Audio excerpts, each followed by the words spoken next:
Today I am going to do a quick tutorial on geometric sequences. A geometric sequence is a sequence of numbers that increases or decreases exponentially. In other words, you have a series of numbers and it's increasing quickly by multiplying, or it's decreasing quickly by dividing. So if you can find that pattern that you're multiplying or dividing by, then you have what's called a geometric sequence. And the equation or the formula for a geometric sequence is your a of n equals your a of 1, which indicates your first number in the sequence, times that common ratio. What are you multiplying or dividing by? That goes in there. Raise that to the n minus 1 power. So that is the geometric sequence formula. So again, this is your first number in the sequence, first number in sequence. The R is your common ratio. What are you multiplying or dividing by? And then, and then this n minus 1, you would use that n to indicate, are you looking for the 15th term, the 20th term, and you'd plug that number in here, and then it'll tell you what that number is in the sequence. All right, so let's just jump into an example. So if I do, let me see, 9, let's start with 3, 9, 27, ... That's growing very quickly. Those numbers are getting big fast. So I want to determine what's the pattern. What am I multiplying or dividing by? Obviously, it's getting bigger, so we are multiplying. But what number am I multiplying by? 3 times what gives you 9? That's right, 3. Does 3 times 9 give you 27? Absolutely. So that continues to work. So my common ratio here is a 3. So this is indeed a geometric sequence. So what we can do now is write the equation for the geometric sequence. And the way we do that, we simply plug into this formula. So my a of n stays there. My a of 1 is my first number in the sequence, which is a 3. I'm multiplying by 3. And then we raise that to the n minus 1 power. And that is it. That is what this equation looks like. Nothing to simplify, but just plug in and you're done. So now at this point, I can tell you what the 10th number is on that sequence by plugging in a 10. And you would just figure out 3 times 3 to the 10 minus 1 power, and it's probably going to be a huge number because, of course, this thing's getting big quickly. Let's take a look at another example. Let's see here. Let's do one that we're dividing by. I'm trying to find a good one here. I'm trying to think. All right, well, let's just jump straight into these big old numbers. So I got 729, negative 243, 81, and so forth and so on. So it gets to a point where some people are going to look at this and go, well, I know it's getting smaller, so it looks like we're dividing by something, but I have no idea what. And if that happens, you can find your R by taking your second number and dividing it by your first number. Arithmetic sequences are really easy, the other sequences where you add and subtract, because those patterns are very clear. But when you're looking at geometric sequences, finding out what you're multiplying by is pretty easy. But when they start decreasing, trying to figure out what they're dividing by is a little more difficult. So it's easier to take your second number. So I'm going to use my calculator here, and you have Desmos or you have your calculator on your phone that you could always use. So I'm going to type in my second number, negative 243, and I'm going to divide that by 729. So I get negative 0.333333, which you should know is 1/3, negative 1/3. But if you're not sure, if you have a graphing calculator, you can do math, enter, and on Desmos, it has the option to change it into a fraction for you. But please know, 0.33333, you should know at this point, is 1/3. All right, so that tells me my R value is negative 1/3. That's the value that we're multiplying by.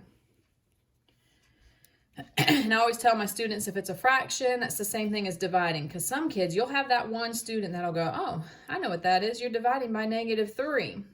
But you can't say your R is negative 3 because that would say you're multiplying by negative 3. That doesn't work. So you have to change that to a fraction.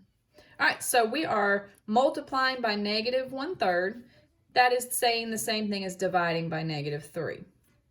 So if you needed to find the next number, you could divide 81 by negative 3 to get your next number. But we are here to write the equation. So I've got my a of n. My first number in the sequence is 729.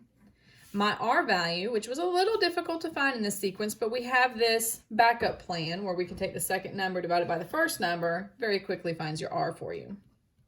So it's -1/3, and then my exponent of n minus 1.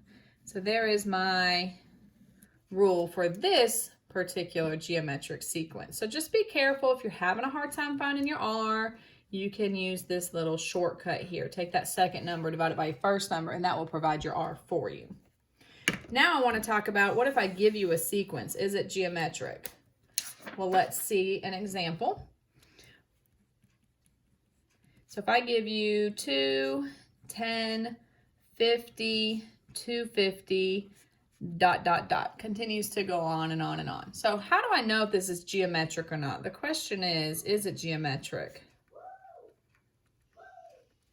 And so you want to ask yourself, are you multiplying or dividing? Because if you're not multiplying and you're not dividing, then it's not geometric. If you're adding or subtracting, remember that is arithmetic.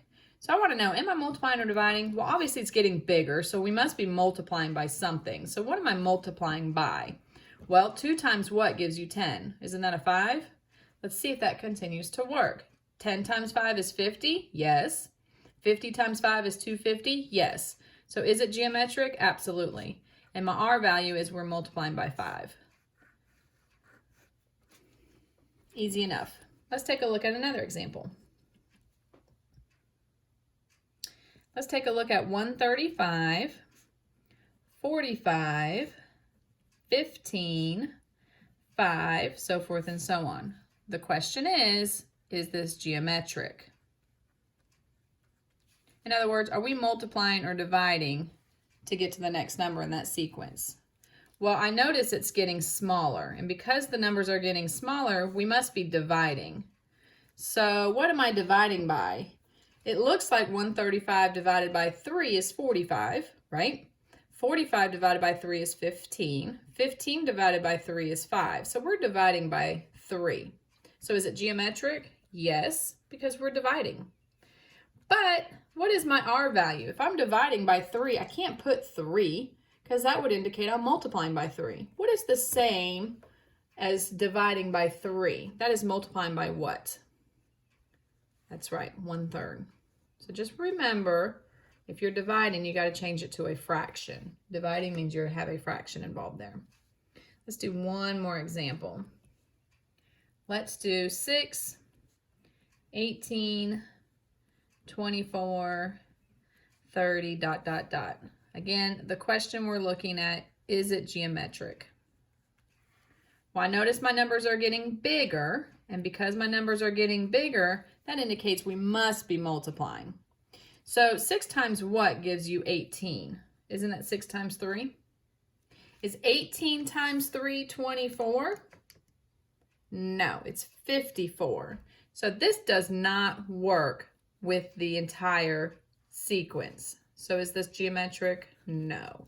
Unfortunately, it works for the first 2 terms, but it does not continue through the rest of the sequence. So that would be a no for geometric. So hopefully you now know how to write an equation given a sequence, a geometric sequence, by finding the first number and what the common ratio is. And you should be able to determine if a sequence is geometric. If you're multiplying or dividing in the pattern, then it is geometric. If you're not, then it's not geometric. Thank you for watching. Till next time.